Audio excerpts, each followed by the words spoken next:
Start करते हैं। ये क्लास 9th के लिए लेक्चर रिकॉर्ड कर रहे हैं। क्लास 9th में ऐसा लेक्चर बहुत दिनों के बाद रिकॉर्ड कर रहा हूँ। जनरली घर में बैठ के ही पढ़ा देता था, आज मेरे को लगा नहीं पढ़ा लेता हूँ यहाँ पे, ठीक है। अब क्लास 9th में क्या पढ़ा रहे थे? क्लास 9th में इनसे पहले वाले लेक्चर्स में सिखाया था पोटेंशियल एनर्जी। क्लास 9th के बच्चों को सिखा रहे थे पोटेंशियल एनर्जी। और पोटेंशियल एनर्जी क्या था? तो किसी भी ऑब्जेक्ट का जो हिडन एनर्जी है, ठीक है, किसी भी ऑब्जेक्ट का जो हिडन एनर्जी था, जो उसके शेप, उसके अरेंजमेंट, उसके स्ट्रक्चर के कारण उसमें स्टोर होता है, उसको क्या बोलते हैं? तो उसका पोटेंशियल एनर्जी। आज बेसिकली क्या करने वाले हैं? पोटेंशियल एनर्जी के बेस्ड कुछ न्यूमेरिकल सीखने वाले हैं कि पोटेंशियल एनर्जी वाले न्यूमेरिकल्स को किस तरह से सॉल्व करते हैं। तो सबसे पहला बात करते हैं ग्रेविटेशनल पोटेंशियल एनर्जी की। ग्रेविटेशनल पोटेंशियल एनर्जी हमारे सिलेबस में बेसिकली हम क्या करेंगे? दो तरह के पोटेंशियल एनर्जी के बारे में बात करेंगे, एक ग्रेविटेशनल पोटेंशियल एनर्जी और एक स्प्रिंग पोटेंशियल एनर्जी। दोनों का मैं फॉर्मूला बता दूंगा, इससे ज्यादा कुछ नहीं बता पाऊंगा। इससे ज्यादा जो भी होगा वो क्या करना है, अपने को हाई क्लासेस में पढ़ना होता है। अब ग्रेविटेशनल पोटेंशियल एनर्जी बहुत ही आसान है। जैसे एक m मास का ब्लॉक है, m मास का ब्लॉक है, मान लो ग्राउंड में रखा हुआ है। m मास का ब्लॉक जब ग्राउंड में रखा हुआ है ना, तो इसका पोटेंशियल एनर्जी कितना लिखते हैं? इसका पोटेंशियल एनर्जी लिखते हैं 0। m मास का ऑब्जेक्ट जब ग्राउंड में रखा हुआ है तो इसका पोटेंशियल एनर्जी क्या लिखेंगे? 0। अब इसी m मास के ऑब्जेक्ट को, इसी m मास के ऑब्जेक्ट को जब आप ग्राउंड से कोई तो h हाइट ऊपर ले जाओगे, इसी m मास के ऑब्जेक्ट को जब आप ग्राउंड से कोई तो h हाइट ऊपर रख दोगे, तो ये जो ऑब्जेक्ट है इसके पास एक एनर्जी आ जाएगा। जो ऑब्जेक्ट है m मास का, अगर वो ग्राउंड से कुछ h हाइट ऊपर है तो इस m मास के ऑब्जेक्ट पर एक एनर्जी आ जाएगा। और वो जो एनर्जी होगा इसमें, वो जो एनर्जी होगा उसको क्या बोलते हैं? Gravitational potential energy. जैसे मैंने तुमको पोटेंशियल एनर्जी बताया था, पोटेंशियल एनर्जी शेप, पोजीशन के कारण होता है। जब ग्राउंड पे रखा है तो पोटेंशियल एनर्जी कितना है? 0 है। जैसे आप इसको h हाइट ऊपर ले जाओगे तो इसके पास क्या हो जाएगा? एक पोटेंशियल एनर्जी आ जाएगा। अब तुम्हें कैसे पता कि सर इसके पास पोटेंशियल एनर्जी है? तुम जैसे इसको रिलीज करते हो ये भागना स्टार्ट करता है क्या? भागना स्टार्ट कर रहा है मतलब काइनेटिक एनर्जी आना स्टार्ट हो गया। तो अचानक से काइनेटिक एनर्जी कहां से आ जाएगा? इसका मतलब जब वो भागने, जब वो रुका हुआ है तब भी उसके पास एक एनर्जी है, वो दिख नहीं रहा, लेकिन जैसे आप उसको रिलीज करोगे वो कन्वर्ट होकर काइनेटिक एनर्जी बदलना स्टार्ट हो जाता है। तो यहाँ पर इस स्टेट में जो एनर्जी होता है उसे बोलते हैं ग्रेविटेशनल पोटेंशियल एनर्जी। और उसका वैल्यू कैसे कैलकुलेट करेंगे? उसका वैल्यू कैलकुलेट करेंगे m into G into height से। जब भी आपके पास एक m मास का ऑब्जेक्ट है, एक m मास का ऑब्जेक्ट है जो ग्राउंड से कुछ तो h हाइट ऊपर है, और अगर तुमको उसका पोटेंशियल एनर्जी कैलकुलेट करना है तो आप फॉर्मूला का यूज करोगे m into G into h, जहां पर m का मतलब है mass of the object, m का मतलब है mass of the object, g का मतलब होता है acceleration due to gravity, acceleration due to gravity, जिसका एक्चुअल वैल्यू है, जिसका एक्चुअल वैल्यू है 9.8 मीटर पर सेकेंड स्क्वायर का। लेकिन हम सिंपलिसिटी के लिए इसको क्या कर देते हैं? 10 मीटर पर सेकेंड स्क्वायर भी लिख देते हैं। आसान कैलकुलेशन के लिए हम g के वैल्यू को 10 मीटर पर सेकेंड स्क्वायर भी लिख देते हैं। और कैपिटल H क्या है? तो कैपिटल H है height of the object from the surface, height of the object, height of the object from the surface, surface से उसका जो हाइट है उसे क्या लिख देते हैं? Capital H। अब यहां पर मान लो अगर मैं आपको एक सिंपल सा क्वेश्चन बोलूं सॉल्व करने को, सिंपल सा क्वेश्चन कैसा हो जाएगा? मैं सबके वैल्यूज दे दूं, अगर सबके वैल्यूज बता दूं, मान लो क्वेश्चन जो है, क्वेश्चन ऐसा है कि मास of the object is 10 kg and if the object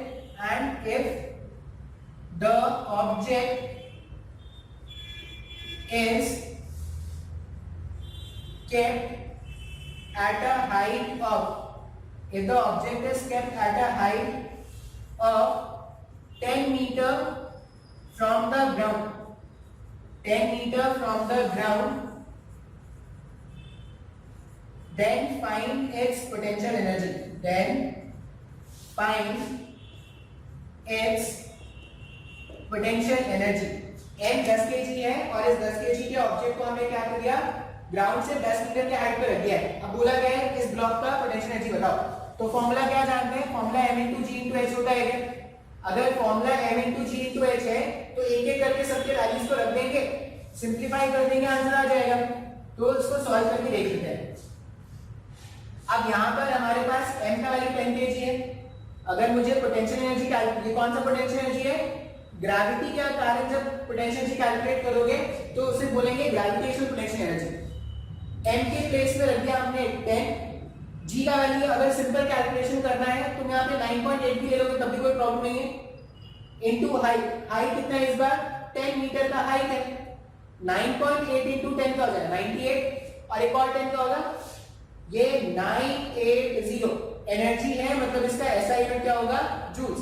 अब एसआई यूनिट क्यों लिख दिया, क्योंकि केजी भी एसआई स्टैंडर्ड्स में था और ये मीटर, ये जो हाइट है हाइट भी एसआई स्टैंडर्ड्स में था, केजी भी एसआई स्टैंडर्ड्स में, मीटर भी एसआई स्टैंडर्ड्स में और acceleration due to gravity metre पर सेकंड स्क्वायर। इसका मतलब क्या होगा, जो फाइनल आंसर आएगा वो भी एसआई स्टैंडर्ड्स में आएगा क्या, तो एसआई स्टैंडर्ड्स में आंसर कितना हो जाएगा 980 जूल्स का हमारे पास आंसर हो जाएगा।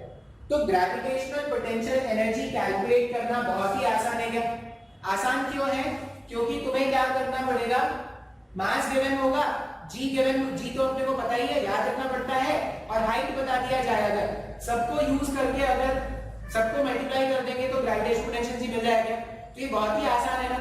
अब ये मत सोचना कि सर ये mgh का फॉर्मूला आया कहां से, अभी ये नहीं सोचना है कि हायर क्लासेस में देखते हैं कि m into g into h का फॉर्मूला आया कहां से। अभी ये क्या करना है, m into g into h का फॉर्मूला जो है वो याद करके रखना है। क्लियर है क्या, हाँ या ना। मैं स्क्रीन पॉज कर, मतलब स्क्रीन पॉज करके आप क्या करना, नोट कर लेना। नेक्स्ट में देखते हैं स्प्रिंग पोटेंशियल एनर्जी। ठीक है, इसमें भी इसका फॉर्मूला बताऊंगा, सिर्फ फॉर्मूला याद रखना है, इससे ज्यादा के बारे में नहीं सोचेंगे। फॉर्मूला कहां से आया, किसने लाया, किस मार्केट से खरीद के सर ने लाया, ये नहीं सोचना है, बस फॉर्मूला यूज करना है अपने को। अब ऐसा मान लो एक स्प्रिंग है, ठीक है, इस तरह से डिजाइन बनाते हैं, वो स्प्रिंग होता है और इसमें से m मास क्या क्या अटैच करके रखा है। जब स्प्रिंग में कोई फोर्स नहीं लगता तो स्प्रिंग होता है अपने नेचुरल लेंथ पर। स्प्रिंग पर कोई फोर्स नहीं है तो स्प्रिंग होता है अपने नेचुरल लेंथ पर। अच्छा, एक टर्म होता है स्प्रिंग कांस्टेंट, एक टर्म होता है स्प्रिंग कांस्टेंट। अब ये स्प्रिंग कांस्टेंट का मतलब क्या है, तो अलग अलग स्प्रिंग के बारे में बात करेंगे। जैसे एक स्प्रिंग जो वो फ्लिप फ्लॉप वाला पेन होता है ना, टिप टिप टिप टप टिप टप टिप टप, ये पेन होता है ना, उसमें जब आप देखोगे तो स्प्रिंग लगा होता है। अब वो जो स्प्रिंग होता है उसको कंप्रेस करना या एलोंगेट करना बहुत ही आसान होता है। बहुत ही इजीली कंप्रेस कर सकते हो, एलोंगेट कर सकते हो ना। हाँ सर, बिल्कुल देखा है हमने। अगर तुमने बाइक देखी होगी ना, तो बाइक में भी स्प्रिंग्स लगे होते हैं, सस्पेंशन बोलते हैं इनको। कुछ बाइक में आपको दिख जाएंगी, वो रेड रंग की जनरली सस्पेंशन होती है, बाइक में होती है पीछे में एक स्प्रिंग जैसा ऐसे रेड रंग का बना हुआ होता है, सस्पेंशन बोलते हैं उसको। अब सस्पेंशन भी क्या होता है, एक्चुअल में वो स्प्रिंग होता है, एक्चुअल में क्या है, वो स्प्रिंग है। अब अगर वो स्प्रिंग अगर तुमको कंप्रेस करना होता है, इसको तुम देखना, अगर किसी का इंजन, जैसे वो जो दो तरह की बाइक्स होती है ना, वो जो नेकेड टाइप की बाइक्स होती है, उनका जो सस्पेंशन होता है वो दिखता है, दिख जाएगा तुमको। तो तुम उसको अगर कंप्रेस करके देखोगे तो तुम देखोगे कि उसको कंप्रेस करना बहुत ही ज्यादा मुश्किल है। मतलब कुछ ऐसे स्प्रिंग्स हैं जो बहुत ही आसानी से कंप्रेस या एलोंगेट किए जा सकते हैं, और कुछ ऐसे भी स्प्रिंग्स हैं जिनमें कंप्रेशन लाना या एलोंगेशन लाना क्या होता है, मुश्किल होता है। अब वो जो मुश्किल है ना, या वो जो ईज है, उसको स्प्रिंग कांस्टेंट से ही डिफाइन करते हैं। हम क्या बोलते हैं, स्प्रिंग कांस्टेंट को लेटर के से डिनोट करेंगे। स्प्रिंग कांस्टेंट को क्या करेंगे, लेटर के से डिनोट करेंगे। और हमको याद क्या रखना है, हमको इतना याद रखना है, जितना ज्यादा के का वैल्यू होगा, जितना ज्यादा के का वैल्यू होगा, स्प्रिंग को कंप्रेस, स्प्रिंग को कंप्रेस और एलोंगेट करना उतना ही मुश्किल होगा। ये याद रखना है आपको। स्प्रिंग कांस्टेंट क्या है? तो स्प्रिंग कांस्टेंट स्प्रिंग की प्रॉपर्टी है। ऐसा समझ लेंगे कि स्प्रिंग कांस्टेंट जो है वो स्प्रिंग की प्रॉपर्टी है। अब जिस भी स्प्रिंग का स्प्रिंग कांस्टेंट का वैल्यू k का वैल्यू ज्यादा है, k का वैल्यू ज्यादा है, उसको कंप्रेस करना या उसको एलोंगेट करना क्या होगा? मुश्किल होगा। जिस भी स्प्रिंग का स्प्रिंग कांस्टेंट वैल्यू कम है वो बहुत ही आसानी से कंप्रेस या एलोंगेट किया जा सकता है। ठीक है, जैसे जो फ्लिप फ्लॉप पेन वाला स्प्रिंग होता है उसका स्प्रिंग कांस्टेंट बहुत ही कम होगा, और जो बाइक्स में सस्पेंशन होता है उसमें अगर देखोगे तो वो जो स्प्रिंग कांस्टेंट है उसका वो बहुत ज्यादा होगा। वो जो सोफे होते हैं ना, सोफे में भी स्प्रिंग लगे होते हैं। अब वो जो सोफे में स्प्रिंग है वो क्या होना चाहिए? एक तो वो आराम से कंप्रेस हो जाना चाहिए, और जैसे कोई इंसान उठ रहा है सोफे से तो वो आराम से एलोंगेट भी हो जाना चाहिए। ऐसा नहीं कि तुम बैठे आ जाओ और कंप्रेशन कल हो रहा है, वैसा नहीं होना चाहिए ना। तो स्प्रिंग वहां पर जो यूज करते हैं उसमें भी क्या होता है? के का वैल्यू कम होता है। तो अभी बस मैं इतना ही बता सकता हूँ। अब ये जो स्प्रिंग है, मान लो इसका स्प्रिंग कांस्टेंट कितना है? के। अब के क्या करेगा? के क्या बताता है अपने को? के ये बताता है कि स्प्रिंग कितना आसानी से कंप्रेस या इलोंगेट हो सकता है। मान लो ये जो स्प्रिंग था, ये जो स्प्रिंग था, इस पे मैंने क्या किया? फोर्स अप्लाई किया। अब अगर तुम स्प्रिंग पे फोर्स अप्लाई करोगे तो तुम स्प्रिंग को इलोंगेट या कंप्रेस कर सकते होगे। अब जब भी इलोंगेशन या कंप्रेशन देखना है, जब भी इलोंगेशन या कंप्रेशन देखना है तो कहां से देखते हैं? हमेशा नेचुरल लेंथ से देखते हैं। मान लो ये m मास का ऑब्जेक्ट था, मैंने इसको खींच के इधर से यहां पे ला दिया, तो नेचुरल लेंथ से अगर आप देखोगे तो कुछ तो x अमाउंट मैंने इसको खींच के आगे ला दिया। नेचुरल लेंथ से कुछ तो x अमाउंट उसको खींच के आगे ले गए। या ऐसा समझो कि फोर्स अगर इस डायरेक्शन में होता, अगर फोर्स इस डायरेक्शन में होता तो ये जो ब्लॉक है m मास का वो यहां पे आ गया होता। इस केस में x कंप्रेशन हो गया होता है, यहां पर कंप्रेशन है और यहां पर x क्या है? इलोंगेशन है। अब दोनों ही केस में मतलब स्प्रिंग में इलोंगेशन हुआ हो या स्प्रिंग में कंप्रेशन हुआ हो, दोनों ही केस में अगर स्प्रिंग में x अमाउंट का कंप्रेशन या x अमाउंट का इलोंगेशन हुआ है, दोनों ही केस में जो एनर्जी स्टोर्ड है ना वो कितना होता है? Energy stored in a spring, energy stored in a spring is equal to half k x square।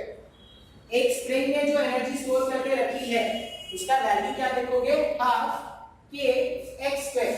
अब हाफ तो क्या है सर? हाफ तो बचपन से जानते हैं, हाफ तो हमारी जिंदगी है सर, एक हाफ तो दिन का आपको लगता ही है।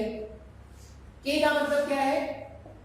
k का मतलब है स्प्रिंग कांस्टेंट। k का मतलब है स्प्रिंग कांस्टेंट और x का मतलब है इलोंगेशन, इलोंगेशन या कंप्रेशन। कहां से? नेचुरल लेंथ से। इलोंगेशन या कंप्रेशन नेचुरल लेंथ से। इसका मतलब जब भी स्प्रिंग को इलोंगेट या कंप्रेस किया जाए नेचुरल लेंथ से, दोनों ही टाइम पर स्प्रिंग एक एनर्जी स्टोर करके रख लेती है जिसको बोलते हैं स्प्रिंग पोटेंशियल एनर्जी या इलास्टिक पोटेंशियल एनर्जी भी बोल सकते हैं।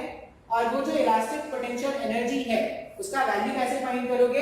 हाफ k x स्क्वायर से। अब जनरली क्वेश्चन में k का वैल्यू गिवन होगा, x का वैल्यू भी गिवन होगा, वैल्यू सब्स्टिट्यूट करेंगे और आंसर आ जाएगा। ठीक है, तो स्क्रीन पॉज करना और इसको नोट करना, मैं अभी एक क्वेश्चन सॉल्व कराता हूं इसका आपको।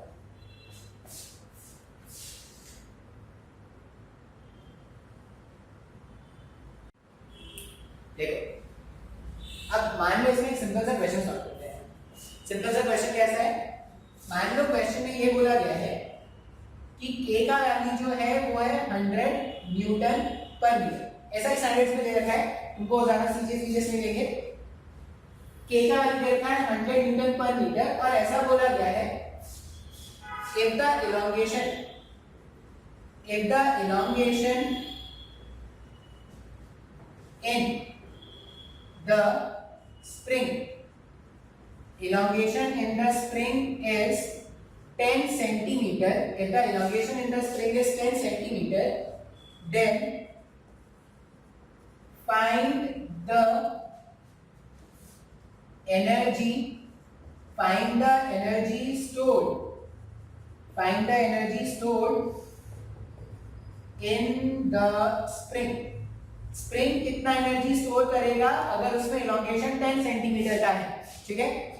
अब एनर्जी, पोटेंशियल एनर्जी का फॉर्मूला क्या है स्प्रिंग के केस में, हाफ के एक्स स्क्वायर, ये हमारे पास फॉर्मूला है। एक एक करके क्या करते हैं, सबके वैल्यूज पुट करना स्टार्ट करते हैं। पोटेंशियल एनर्जी मुझे फाइंड करना था, हाफ को हाफ रहने दिया, के का वैल्यू कितना हो जाएगा, के के प्लेस में अपन वैल्यू पुट कर देंगे 100, और ये एसआई स्टैंडर्ड्स में न्यूटन पर मीटर एसआई में तो कोई कन्वर्ट करने की जरूरत नहीं पड़ेगी। इलोंगेशन जो है ना वो सेंटीमीटर में गिवन है, इलोंगेशन जो है वो सेंटीमीटर में गिवन है, सेंटीमीटर्स को मीटर्स में कन्वर्ट करना पड़ेगा। क्या सेंटीमीटर्स को मीटर्स में कैसे कन्वर्ट करते हैं, तो रिलेशन ऐसा चलता है 100 सेंटीमीटर का 1 मीटर है क्या, 100 centimetre is equivalent to 1 metre, तो मैं इसको ऐसा लिख सकता हूं ना, 10 सेंटीमीटर इक्वल्स टू 1/10 मीटर, ये 0 लाकर मैंने यहाँ पे डिवाइड कर दिया तो 1/10 मीटर हो जाएगा। तो जहां पे भी 10 सेंटीमीटर लिखा है उसके प्लेस में 1/10 मीटर लिख सकता हूं क्या, तो x के प्लेस में मैं क्या लिखूंगा 1/10 और इसका भी होल स्क्वायर, x के प्लेस में क्या लिखूंगा 1/10 और इसका भी होल स्क्वायर। क्यों मैंने ऐसा लिखा, ये सीजीएस यूनिट में था, फिजिक्स में याद रखना हमेशा न्यूमेरिकल सॉल्व करने के लिए आपको उसको एसआई स्टैंडर्ड में कन्वर्ट करना पड़ेगा। सेंटीमीटर्स को मीटर्स में कन्वर्ट करके मैंने इस तरह से लिख दिया।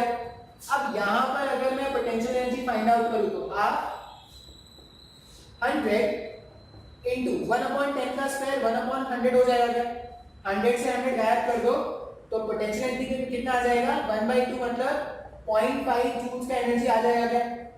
अब मान लो इसी वाले क्वेश्चन में अगर ये ऐसा बोलते कि जो स्प्रिंग है वो इलोंगेट है, इस बार स्प्रिंग को अगर कंप्रेस कर दो, मान लो 10 सेंटीमीटर से स्प्रिंग को कंप्रेस कर दिया होता तब भी इतना ही एनर्जी स्टोर होता क्या, समय को नहीं समझ पाया सर, बहुत ही आसान है ना।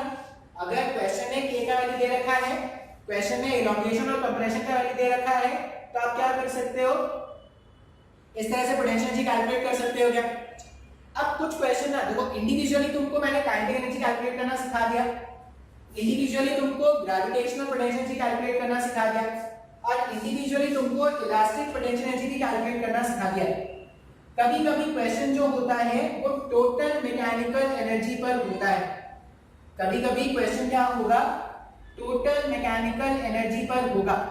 अब टोटल मैकेनिकल एनर्जी जब भी आपको पूछा जाए कि find the total mechanical energy, मैंने आपको क्या बताया था, मैकेनिकल एनर्जी दो तरह का होता है। मैकेनिकल एनर्जी का जो पहला फॉर्म है वो काइनेटिक एनर्जी होता है, और मैकेनिकल एनर्जी का जो दूसरा फॉर्म है वो पोटेंशियल एनर्जी के फॉर्म में होता है। अगर कोई आपसे पूछता है कि आपको क्या करना है, टोटल एनर्जी फाइंड आउट करना है या टोटल मैकेनिकल एनर्जी, आप सिंपली क्या कर देना, kinetic energy plus potential energy उस पॉइंट पर जो भी होगा दोनों को ऐड कर देना। कभी भी ऐसे क्वेश्चन भी मैं करा दूंगा, आपसे पूछा जाएगा फाइंड टोटल एनर्जी, कभी भी अगर आपको पूछा जाए टोटल एनर्जी कैलकुलेट करो तो टोटल एनर्जी में क्या करना, जो भी उस पॉइंट का काइनेटिक एनर्जी है और जो भी उस पॉइंट का पोटेंशियल एनर्जी है दोनों को क्या करना, फाइंड आउट कर लेना अलग अलग से और दोनों को ऐड कर देना। जब दोनों को फाइंड आउट करके आप दोनों को अलग अलग से ऐड कर दोगे तो क्या हो जाएगा,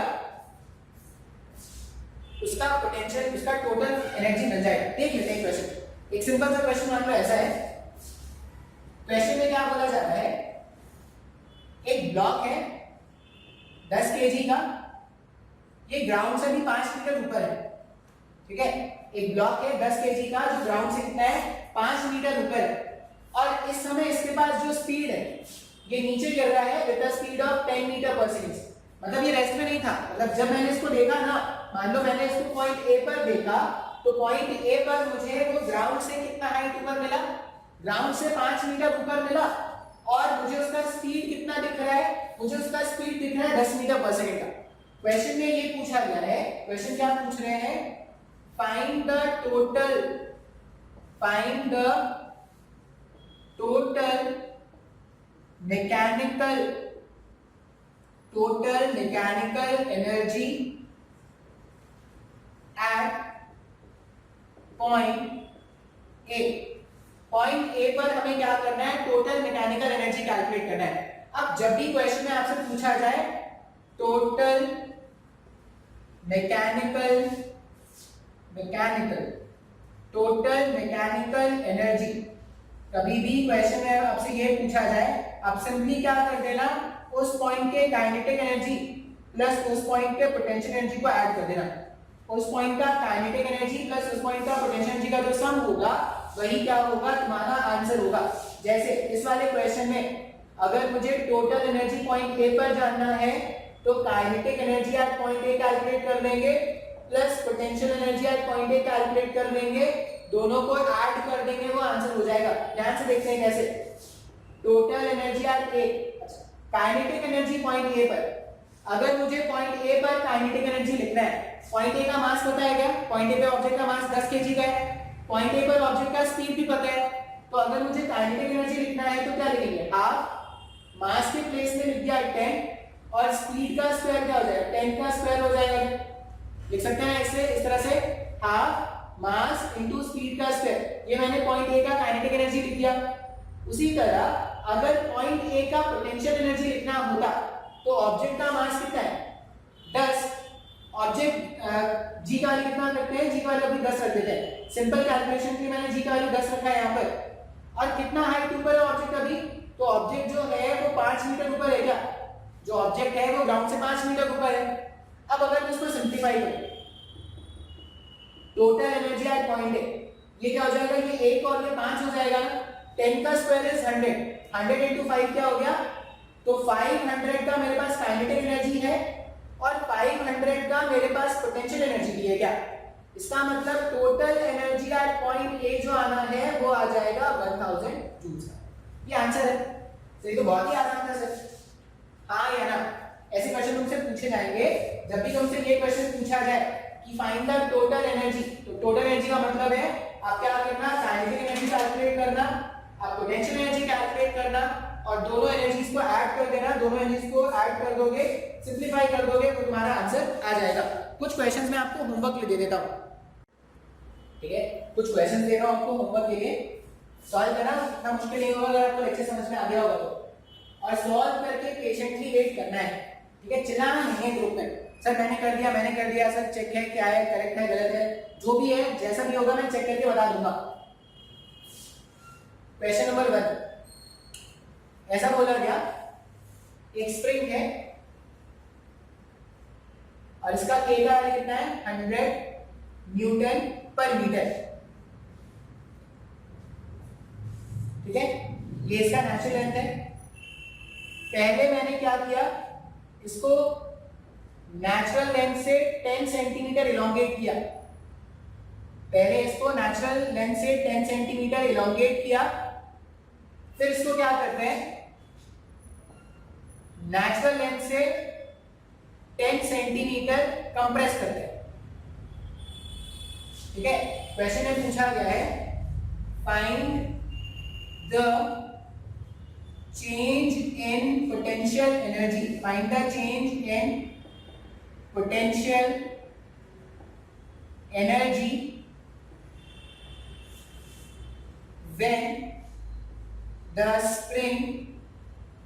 when the spring is first compressed, when the spring is first compressed and then when the spring is first elongated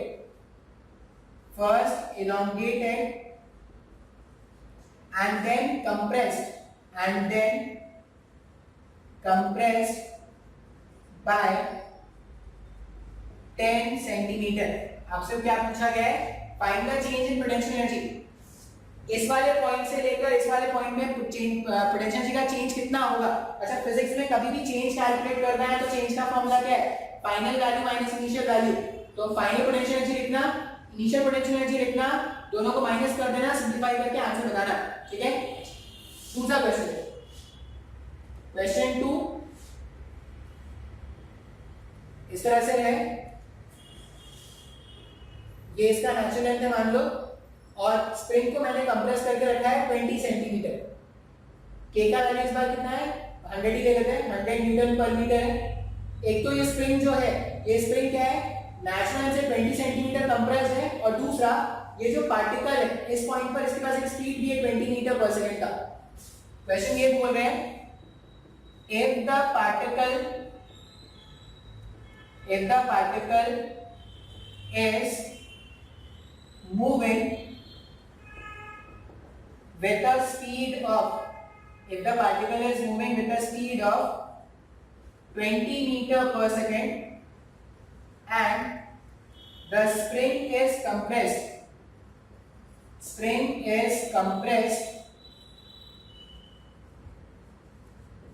by 20 centimeter, spring is compressed by 20 centimeter, then find the total mechanical energy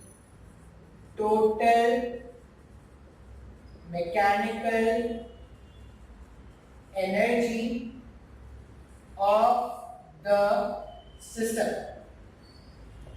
ठीक है, एक question ये है, question number 2 ऐसा हो गया। Spring वाले 2 question होंगे, एक क्वेश्चन और कर लो।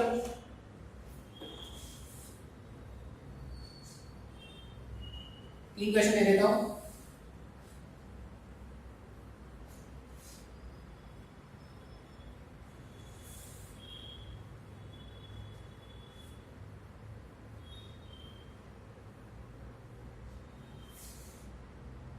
मान लो ये ग्राउंड है,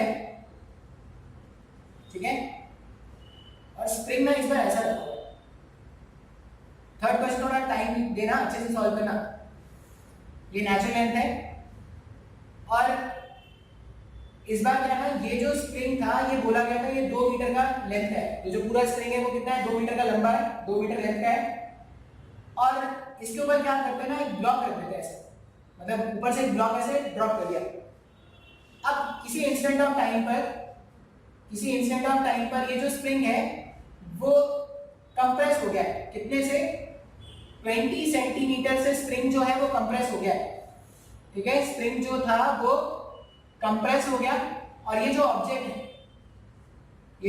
है 10 kg का जो ऑब्जेक्ट है, इसका स्पीड नीचे की तरफ है 10 मीटर पर सेकंड का। बात समझ में आ रहा है? 2 मीटर इसका टोटल लेंथ था, और 10 मीटर का ऑब्जेक्ट, ये पॉइंट ए है और ये पॉइंट बी है। पॉइंट बी पर मैंने क्या देखा कि 10 मीटर पर सेकंड से ऑब्जेक्ट नीचे मूव कर रहा है, और स्प्रिंग जो है वो 20 सेंटीमीटर से कंप्रेस हो चुका है। जी का वैल्यू आपको क्वेश्चन में क्या यूज करना है, जी का वैल्यू आपको यूज करना है 10 मीटर पर सेकंड। क्वेश्चन में पूछा गया है find the total mechanical energy, find the total mechanical energy of the system. अब जो थर्ड वाला क्वेश्चन है उसमें थोड़ा टाइम लगेगा। इसमें आपको ग्रेविटेशनल पोटेंशियल भी मिलेगा, स्प्रिंग पोटेंशियल भी मिलेगा, और काइनेटिक पोटेंशियल भी मिलेगा। तो ध्यान से सोचना और सॉल्व करने की कोशिश करना। नहीं सॉल्व होगा मैं बताऊंगा, लेकिन आप पहले खुद से अटेम्प्ट करना। ठीक है, ये 3 क्वेश्चन तुम्हारे होमवर्क में है।